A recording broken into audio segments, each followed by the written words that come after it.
آپ کو بتاتا ہوں سخاوت کیا تھی حضرت عثمان غنی رضی اللہ تعالیٰ عنہ کی، داماد رسول علیہ الصلوۃ والسلام۔ یہ لکھا ہے کہ حضرت سیدنا ابو بکر صدیق رضی اللہ تعالیٰ عنہ کے دور مبارک میں مدینہ پاک میں قحط پڑ گیا، تو سارے جو مدینہ کے رہنے والے تھے وہ حضرت ابو بکر صدیق رضی اللہ تعالیٰ عنہ کی خدمت میں حاضر ہوئے، آ کر عرض کی اے خلیفہ رسول دعا فرمائیں۔ آپ نے فرمایا انشاءاللہ آج رات تک غلہ آ جائے گا۔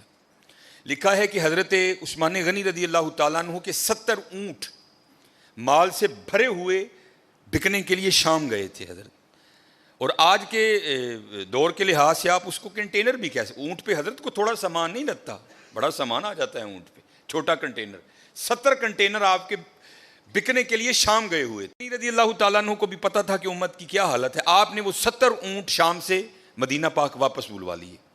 اب جب وہ 70 اونٹ قحط کے زمانے میں مدینہ طیبہ واپس آئے نا، تو جو تاجر تھے وہ سارے اکٹھے ہو کے نا حضرت عثمان غنی رضی اللہ تعالیٰ عنہ کی خدمت میں حاضر ہوئے، آ کے عرض کی اے عثمان قحط بھی پڑا ہے تو آپ کے 70 اونٹ بھی واپس آ گئے ہیں، تو بیچتے ہو؟ آپ نے مسکرا کر فرمایا کتنے گنا پر خریدو گے؟ عرض کی حضور 2 گنا۔ آپ نے فرمایا نہیں بیچوں گا۔ عرض کی حضور 3 گنا۔ آپ نے فرمایا نہیں بیچوں گا۔ عرض کی حضور 5 گنا۔ آپ نے فرمایا نہیں بیچوں گا۔ اب 5 گنا بڑا منافع تھا، تو تاجر حضرت عثمان غنی رضی اللہ تعالیٰ عنہ کی بارگاہ میں عرض کرتے ہیں اے عثمان بڑا منافع کا سودا ہے، اس سے زیادہ تمہیں کوئی نہیں دے گا، کر لو سودا۔ آپ مسکرا کر فرمانے لگے میں تو اسے بیچوں گا جو 10 گنا دے گا، اسے بیچوں گا جو 10 گنا دے گا۔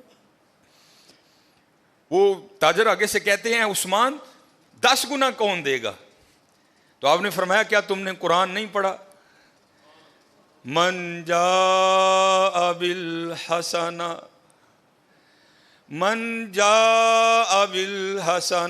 فلہ عشر امثالہا۔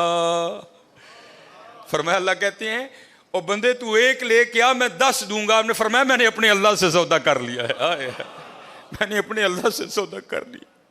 وہ کہتا ہے، اور حضرت یہ 10 گنا سب سے کم مقدار ہے، یہ نہیں کہ اللہ نے کہہ دیا 10 پہ اینڈ کر دوں گا، یہ 10 سب سے اینڈ مقدار ہے۔ فرمایا اگر خلوص زیادہ ہوگا تو 70 گنا دوں گا، اگر اس سے بھی زیادہ ہوگا تو بغیر حساب دوں گا۔ آپ نے فرمایا اگر کوئی ہے 10 گنا والا تو بات کرو، میں نے کہا نہیں۔ آپ نے فرمایا میں نے اپنے اللہ سے سودا کر لیا ہے۔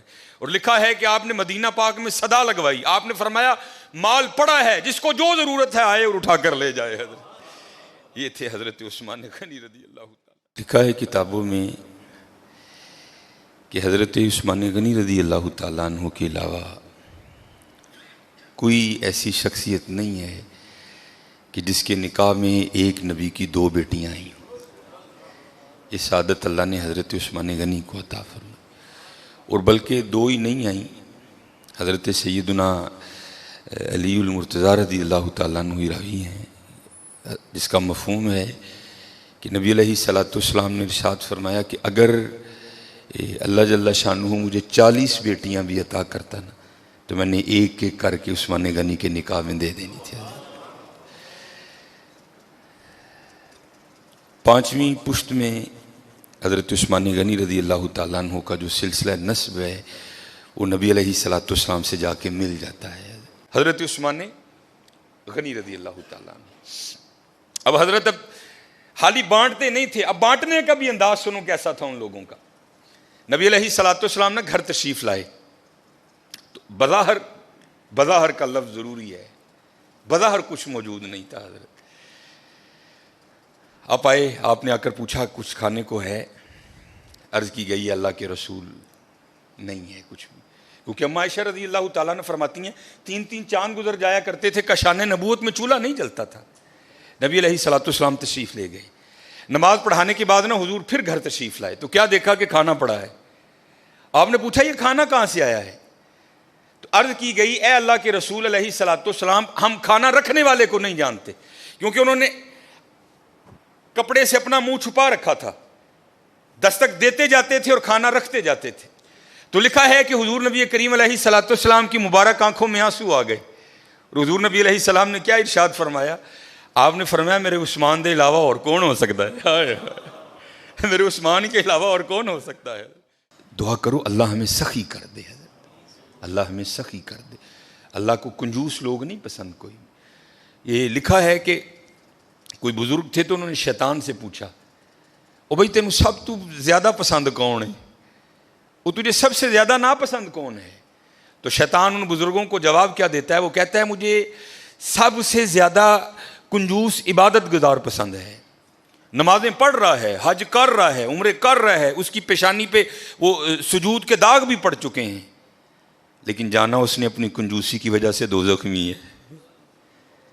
اس نے پوچھا سب سے زیادہ پسند، اس نے کہا یہ کنجوس ہے۔ اس نے کہا سب سے زیادہ ناپسند کون ہے؟ اس نے کہا سخی۔ غلطیاں بھی ہیں، کوتاہیاں بھی ہیں، لیکن جانا اس نے اپنی سخاوت کی وجہ سے جنت ہی میں ہے۔ سخی بن جاؤ۔